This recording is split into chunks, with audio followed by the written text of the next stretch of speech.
Hey everybody, good morning. It's a cold day here in Boulder, Colorado. That's why I'm wearing a little hat. We had a big snowstorm here yesterday. So, welcome to my video blog. It's tea time with Alex. It's morning, so it's still tea. If it was afternoon, it'd be more like coffee time. But continue the conversation about success. You know, when I was studying with my mentor teacher, Dr. Matt James, going through my NLP, Neuro-Linguistic Program certification, and he was talking about success, he was the first teacher that included something in his teachings that I never heard before.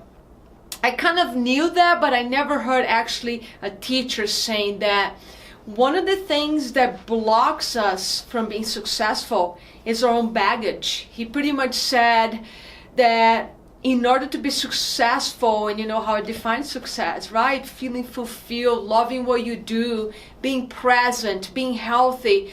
So in order to be successful in our lives, we must let go our baggage. So what is baggage? Baggage is basically those old, unresolved traumas or pain or hurt in our bodies. For example, let's say somebody broke up with you 10 years ago. It was a heartbreak.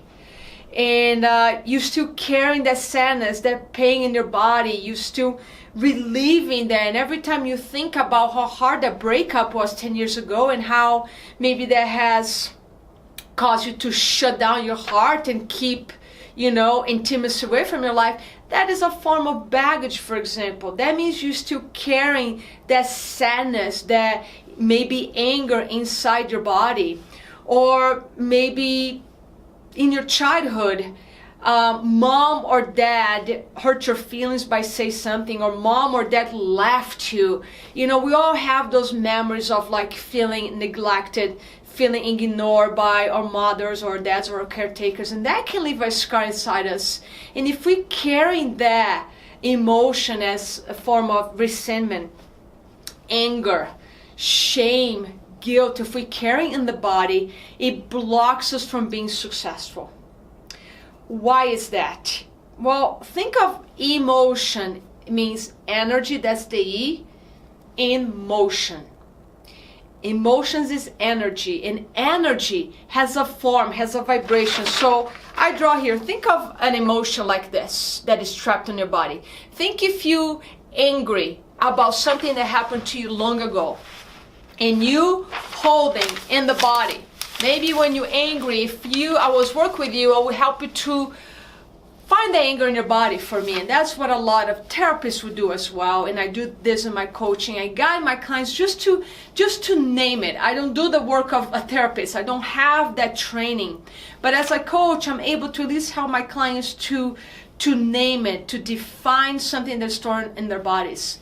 Just recently, I've been able to help one of my clients to find why she was so tired, why she was having such a trouble in her business. And we start talking, and I help her to find an unconscious anger or subconscious anger that she didn't even know was there. But through the conversation, her physiology, her body started changing. She started crying, and we were able to break the barriers of that emotion. So think of that emotion, energy, stored in the body that has a form, has a strong boundary. And sometimes in coaching, just through conversations, I'm able, using some techniques of NLP techniques, for example, we able to break the boundary of that emotion so the emotion can start getting released. So we need to release any baggage, any trapped emotions in the body for many reasons. Number one, it's robbing you energy. That emotion stored in the body is taking energy. It's taking energy that can be going towards joy, towards love, inspiration, creativity, and enthusiasm, which are the emotions of creation. Being in a state, having anger or resentment or shame or guilt stored in the body, those are emotions that keep you in the zone of survival. I'm working with a beautiful group of women right now work in this program called Weight Release Within. And a lot of that program is about addressing the stress in the body, the stress that is preventing these women from letting go the weight, from having a good relationship with the body. And big part of that is finding those trapped emotions so they can start releasing in a healthy way. How do you release emotion in a healthy way? Journaling, talk to a therapist, to a coach, naming, defining, but you need to let go the baggage. And in my blog, I wrote, if you already read my blog, I wrote, but what about when you believe you don't have any baggage? Because this mind, this intellectual mind, the brain, does a really good job cutting us off, disconnecting from the subconscious mind, which is the body that has the memories. The old emotion store is your subconscious mind. And if you have a pretty thick analytical mind, the analytical mind separates you from the body. And your conscious brain could be convincing you that you're just fine, that everything is perfect. You forgave everybody, you let everything go. You just don't want to even talk about your past anymore. How do you know that's true? Because most of the things, I would say, if you're not aware of your body, if you're not truly connect with your heart, with your subconscious mind, you can tell yourself a lot of things that are not necessarily truth, but you might convince yourself it's true. So how do you know if you have a baggage? Very simple. Think of my illustration again. I'm going to grab my anger here. If, let's say, you don't know you have anger in your body, and you just live your life, convince yourself, no, I'm not angry at my dad, I'm not angry at my mom, I'm not angry at my ex-wife or ex-husband, whatever that is. But you have times in your life that you feel like there's a split, that you show up in a ways that you think, ooh, that was, I don't know where that came from. That wasn't me. Sometimes you feel off in a funk because there's this conflict inside you. But this is how you can really prove you still have baggage or not. If you have this store in the body, but let's say you disconnect because your analytical mind cut you off from your body and you live 99.9% of your time just in your head, in your intellectual brain. And events, circumstances, people do or say things that trigger you. You get triggered in the form of reaction. You get angry. You get annoyed. You become harsh. You get impatient with people. And you become reactive. Let me tell you, friend, if you get triggered reactive often, that means you are carrying baggage in the body. Because this is the thing, our body, subconscious mind, acts thousands and thousands of times faster than the brain. And there's a reason for that. It's for survival mechanism. If this building was catching on fire right now and I needed to react fast, save me and my dog, I would bolt very fast because my body would immediately turn on the stress response, and I'll have all this energy, all these resources to save my life and the life of my dog here without thinking. So the body reacts much faster. Like, let's say you're afraid of snakes and you're walking on the sidewalk and you see a coiled rope.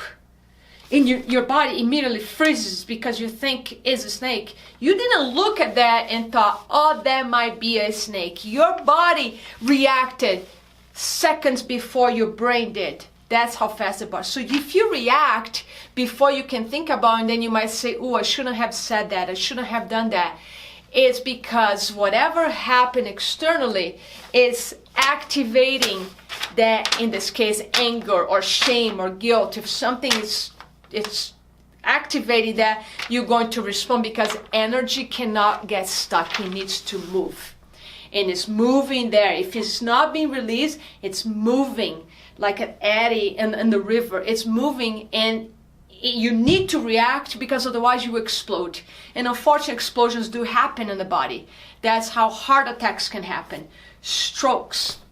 Or slowly, inflammation in the brain, inflammation in the gut, so you can have gut issues like irritable bowel syndrome. A lot of people have this mysterious tumors. Why does that happen? Or even cancer. Now we know the emotional stress is the main cause of disease and the aggravation diseases. So if you're not letting this energy go and it's trapped in the body, it's causing a blockage of energy flow through your body. That's why trapped emotions, negative emotions specifically, can lead to disease. We know as a fact now, that's not me saying, we know that only about 3 to 5% of diseases are really pure a genetic mistake. You're just born with that genetic defect, but 95+% of diseases are created because of our environment or lifestyle, basically how we handling stress. And a lot of times your head might be saying, I don't have any stress in your life, in my life, but you've been triggered, you're reactive. Another marker that you might have baggage is that you're working super hard, you work on your goals, and you don't have any peace of mind.